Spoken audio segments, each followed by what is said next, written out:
घाटशिला में उपचुनाव होगा तय, कब होगा यही जानना बाकी। हालांकि पूर्व मंत्री रामदास सोरेन के निधन से खाली हुई कोल्हान की इस विधानसभा सीट पर बिहार विधानसभा चुनाव के साथ ही उपचुनाव कराने की घोषणा हो सकती है। दरअसल घाटशिला उपचुनाव को लेकर एक बड़ी अपडेट भी आ गई। रिपोर्ट्स के मुताबिक चुनाव आयोग ने घाटशिला विधानसभा क्षेत्र में मतदाताओं का संक्षिप्त विशेष पुनरीक्षण कराने का निर्देश दिया है। इस प्रक्रिया में 1 जुलाई 2025 तक 18 साल के हो चुके लोग मतदाता सूची में अपना नाम दर्ज करा सकते हैं। चुनाव आयोग ने जो कार्यक्रम तय किया है उसके मुताबिक संक्षिप्त विशेष मतदाता पुनरीक्षण के बाद मतदाता सूची का प्रारूप प्रकाशन 2 सितंबर 2025 को होगा। 2 से 17 सितंबर के बीच लोग सूची में नाम जुड़वाने, वोटिंग आईडी कार्ड में सुधार करने या दावा अथवा आपत्ति करने के लिए आवेदन कर सकते हैं। अंतिम मतदाता सूची का प्रकाशन 29 सितंबर को किया जाएगा। जाहिर है कि चुनाव आयोग घाटशिला में उपचुनाव की तैयारियों में जुट गया है।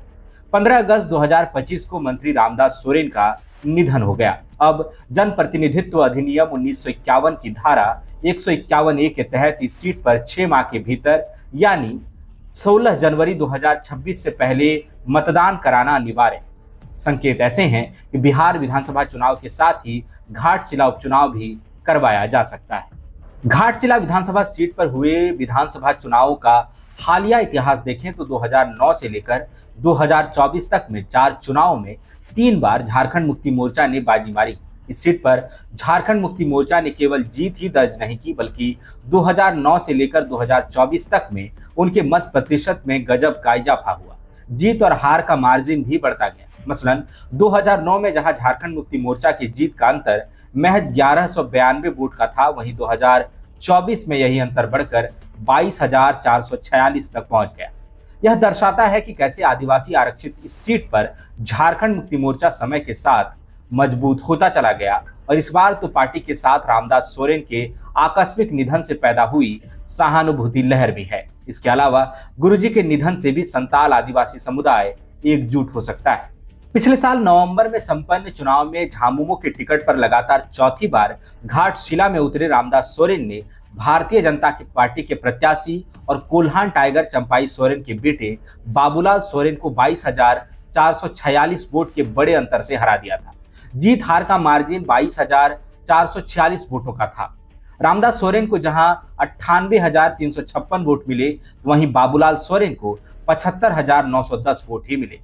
2019 में घाटशिला में रामदास सोरेन ने जीत हासिल की थी और तब बीजेपी के लखन चंद्र मार्डी को हराया था। रामदास सोरेन ने 37.36% मत प्रतिशत के साथ 63,561 वोट हासिल किए, वहीं लखन चंद्र मार्डी को महज 33.41% मत प्रतिशत के साथ 56,807 वोट ही मिले। 2014 के चुनाव में घाटशिला सीट झामुमो के खाते से चली गई थी।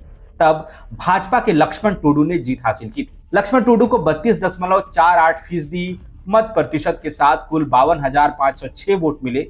रामदास सोरेन को 28.52% मत प्रतिशत के साथ 46,103 वोट मिले। इस साल झारखंड में भारतीय जनता पार्टी को पूर्ण बहुमत मिला था। भाजपा ने 81 में से रिकॉर्ड 37 सीटों पर जीत दर्ज की थी। 2009 के विधानसभा चुनाव में रामदास सोरेन ने पहली बार घाटशिला में जीत दर्ज की थी। पहली बार था जब झारखंड मुक्ति मोर्चा ने उनको टिकट दिया था। इस चुनाव में रामदास सोरेन ने कांग्रेस के प्रदीप बालमुचु को हरा दिया था। रामदास सोरेन को 28,283 वोट और 30.19% मत प्रतिशत हासिल हुआ था, जबकि प्रदीप बालमुचु को 37,091 वोट और 29.25% मत प्रतिशत हासिल हुआ था। गौरतलब है कि घाटशिला में संताल आदिवासी समुदाय की संख्या सर्वाधिक है। यहाँ एसटी वोटर्स की संख्या 48.29% है, जबकि एससी मतदाताओं की संख्या 5.32% है। कुछ आबादी ओबीसी और सवर्ण वोटर्स की भी है। 2011 की जनगणना के मुताबिक यहाँ ग्रामीण मतदाताओं की संख्या 71.94% है, वहीं शहरी मतदाता 28.07% है। रामदास सोरेन के निधन से उपजी सहानुभूति लहर में इस सीट पर आदिवासी मतदाताओं के नामजद हो जाने की संभावना है, जो झामुमो के लिए फायदेमंद होगा। चर्चा है कि झारखंड मुक्ति मोर्चा रामदास सोरेन के बेटे सोमेश सोरेन को ही उपचुनाव में प्रत्याशी बना सकता है। इससे पहले उनको मंत्री पद दिया जा सकता है। अभी झारखंड विधानसभा का कार्यकाल 4 साल तक बचा है। सोमेश सोरेन को मंत्री पद देकर झारखंड मुक्ति मोर्चा इस सीट पर विरोधियों पर रणनीतिक बढ़त हासिल कर सकती है, जैसा कि अतीत में मधुपुर और डुमरी विधानसभा उपचुनाव में किया जा चुका है। इसके अलावा रामदास सोरेन के परिवार से ही कोई प्रत्याशी होने की वजह से गुटबाजी की आशंका कम होगी और जनता की सहानुभूति भी मिल सकती है। वहीं देखना दिलचस्प होगा कि बीजेपी इस सीट पर चंपाई सोरेन के बेटे बाबूलाल सोरेन को ही दोबारा आजमाती है या फिर किसी नए प्रत्याशी को वहां मौका मिलता है।